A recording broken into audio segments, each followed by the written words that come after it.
ആ സമയത്താണെങ്കിൽ നമ്മളുടെ ജയരാജ് ദിലീപിനോട് കെറിവ് കാണിച്ച് പരിഭവിച്ചാണ് ഇരിക്കുന്നത്. ദിലീപിന് പക്ഷെ അങ്ങനെയൊന്നുമില്ലല്ലോ. മടിച്ചാണെങ്കിൽ ദിലീപ് ജയരാജനോട് ചോദിച്ചു. ഒരു വിഷുക്കാലത്ത് അവാർഡ് പടം പ്രതീക്ഷിച്ച് തിയേറ്ററുകളിലേക്ക് പോയ പ്രേക്ഷകരെ മൊത്തം കുടുകുടാ ചിരിപ്പിച്ച, ഇന്നും ചിരിപ്പിച്ചുകൊണ്ടിരിക്കുന്ന ഒരു ജയരാജ്.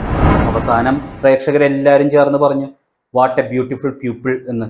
കഥയ്ക്കുള്ള ക്രെഡിറ്റ് ആദ്യം തിരക്കഥ എഴുതിയ ആലങ്കോട് ലീലാകൃഷ്ണനെ കൊടുത്തു കേട്ടോ.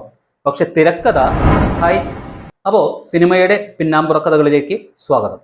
2003 വിഷുക്കാലത്ത് വളരെ സീരിയസ് ആയിട്ടുള്ള ഒരു ഡ്രാമ, അതുമല്ലെങ്കിൽ ഒരു അവാർഡ് പടം പ്രതീക്ഷിച്ച് തിയേറ്ററുകളിലേക്ക് പോയ പ്രേക്ഷകരെ മൊത്തം കുടുകുടാ ചിരിപ്പിച്ച, ഇന്നും ചിരിപ്പിച്ചുകൊണ്ടിരിക്കുന്ന ഒരു ജയരാജ് ചിത്രം.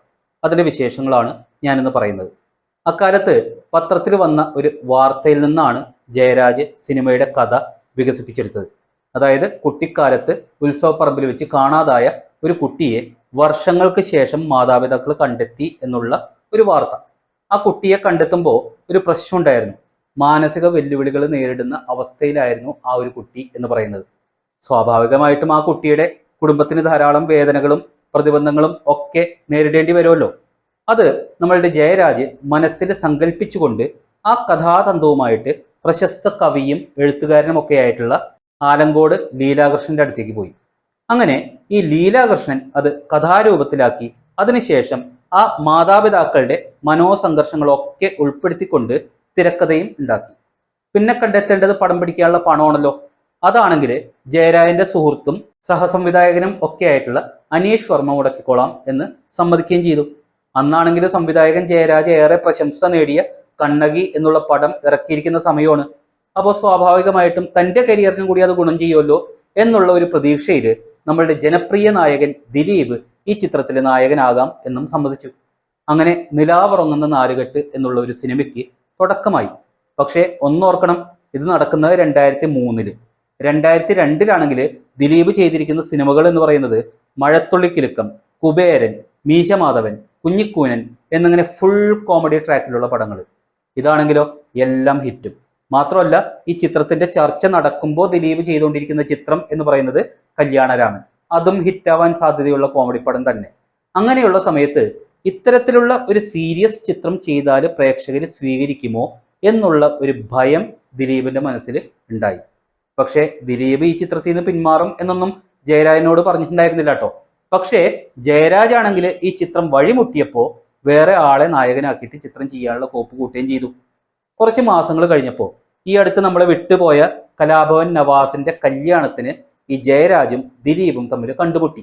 ആ സമയത്താണെങ്കിൽ നമ്മളുടെ ജയരാജ് ദിലീപിനോട് കെറിവ് കാണിച്ച് പരിഭവിച്ചാണ് ഇരിക്കുന്നത്. ദിലീപിന് പക്ഷെ അങ്ങനെയൊന്നുമില്ലല്ലോ. മടിച്ചാണെങ്കിലും ദിലീപ് ജയരാജനോട് ചോദിച്ചു, ചേട്ടാ, ആ കഥയിൽ തമാശയ്ക്കുള്ള ഒരുപാട് സാധ്യതകളുണ്ട്, നമുക്ക് അത്തരത്തിൽ ചെയ്തുകൂടെ എന്ന്. അപ്പോൾ ജയരാജ് ഒന്ന് അയഞ്ഞട്ടോ. പക്ഷേ അപ്പോഴും പ്രശ്നമാണല്ലോ, തിരക്കഥ മൊത്തം എഴുതി കഴിഞ്ഞല്ലോ. ഇനി ഇതെങ്ങനെ മാറ്റും എന്നുള്ളതായിരുന്നു ജയരാജന്റെ ടെൻഷൻ എന്ന് പറയുന്നത്. ദിലീപ് സ്വതസിദ്ധമായിട്ടുള്ള രീതിയിൽ അതിന് മറുപടി കൊടുക്കുകയും ചെയ്തു. അതൊക്കെ നമുക്ക് ശരിയാക്കാൻ ചേട്ടാ, കാര്യങ്ങളൊക്കെ എനിക്ക് വിട്ടേക്ക്. അന്നത്തെ ദിവസം അവിടെ കഴിഞ്ഞു കേട്ടോ. പിന്നെ വീണ്ടും കല്യാണരാമന്റെ സെറ്റിൽ വെച്ച് ദിലീപിന്റെ പിറന്നാൾ ആഘോഷങ്ങളിൽ പങ്കെടുക്കാനായിട്ട് നമ്മളുടെ താരങ്ങളെത്തി. സാക്ഷാൽ റാഫി മെക്കാട്ടിൻ കൂട്ടുകെട്ട്. അവര് കേരളത്തെ മൊത്തം ചിരിപ്പിച്ച പടങ്ങളെ കുറിച്ചൊന്നും ഞാൻ പറയാനില്ല കേട്ടോ. ഏതായാലും ദിലീപ് ഈ കാണാതായ ഉണ്ണിയെക്കുറിച്ചുള്ള കഥ പറഞ്ഞു.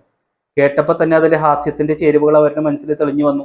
പിന്നെ എറണാകുളത്തുള്ള വൈറ്റ് ഫോർട്ട് ഹോട്ടലിൽ 1 മാസത്തെ താമസം, തിരക്കഥ റെഡി. അതോടെ ജനുവരി മുണ്ടൂർ ഗ്രാമം എന്ന് സ്ക്രീനിൽ എഴുതി കാണിക്കാനുള്ള ഒരു കൊച്ചു ഗ്രാമത്തിന് സെറ്റിട്ടു. നമ്മളുടെ സംവിധായകൻ സിദ്ദിഖിന്റെ നാട്ടിലെ യഥാർത്ഥത്തിൽ ആൾക്കാരുടെ മുണ്ട് പറിച്ചോടുന്ന ഒരു ചെറുപ്പക്കാരനുണ്ടായിരുന്നു. അങ്ങനെ മുണ്ട് പറിച്ചോടുന്ന, കാണാതായിട്ട് നാട്ടിൽ തിരിച്ചെത്തുന്ന ഉണ്ണി എന്നുള്ള ചെറുപ്പക്കാരനായിട്ട് ദിലീപ് മാറുകയും ചെയ്തു. ഒപ്പം കാണാതായ ഉണ്ണിയുടെ മടങ്ങിവരവിനായിട്ടും അവന്റെ ചികിത്സയ്ക്കായിട്ടും ഓടി നടക്കുന്ന ആത്മാർത്ഥതയുള്ള ഒരു പറ്റം നാട്ടുംപുറത്തുകാരുമുണ്ടായി. ഉണ്ണിയുടെ കയ്യിലിരിപ്പൊക്കെ വെറും കുറുമ്പായിട്ട് കണ്ട് ചുറ്റും കൂടിയ വേറെ ഒരു കൂട്ടം നാട്ടുകാരുമുണ്ടായി. അങ്ങനെ പള്ളിയിലച്ചനായ ജഗതിയെയും തയ്യൽക്കാരനായ ഹരിശ്രീ അശോകനെയും ഗുണ്ടയായ കൊച്ചിൻ അനീഫയെയും വെളിച്ചപ്പാടായ കൊച്ചുപ്രേമനെയും മാമുക്കോയെയും ബിന്ദു പണിക്കരെയും അങ്ങനെ ഒത്തിരി ആളുകൾ, മച്ചാൻ വർഗീസിനെ മറക്കാൻ പാടില്ല, അങ്ങനെയുള്ള എല്ലാവരെയും പ്രേക്ഷകർ നെഞ്ചിലേറ്റി. ഒടുവിൽ പ്രേക്ഷകരുടെ മനസ്സിൽ എന്നും മായാതെ നിറഞ്ഞു നിൽക്കുന്ന ഒരമ്മ പെറ്റ അളിഞ്ഞ അളിയന്മാരും ഉണ്ടായി. അവസാനം പ്രേക്ഷകരെല്ലാവരും ചേർന്ന് പറഞ്ഞു, വാട്ട് എ ബ്യൂട്ടിഫുൾ പ്യൂപ്പിൾ എന്ന്. കഥയ്ക്കുള്ള ക്രെഡിറ്റ് ആദ്യം തിരക്കഥ എഴുതിയ ആലങ്കോട് ലീലാകൃഷ്ണൻ എന്നെ കൊടുത്തു കേട്ടോ. പക്ഷേ തിരക്കഥ റാഫി മെക്കാട്ടിൻ എന്നായിട്ട് മാറി. അങ്ങനെ നിലാവുറങ്ങാത്ത നാലുകെട്ട് തിളക്കം എന്നുള്ള സൂപ്പർ ഹിറ്റ് ചിത്രമായിട്ട് മാറി. അപ്പോൾ ഇന്നത്തെ സിനിമാ വിശേഷങ്ങൾ നിങ്ങൾക്ക് ഇഷ്ടപ്പെട്ടു എന്ന് വിചാരിക്കുന്നു.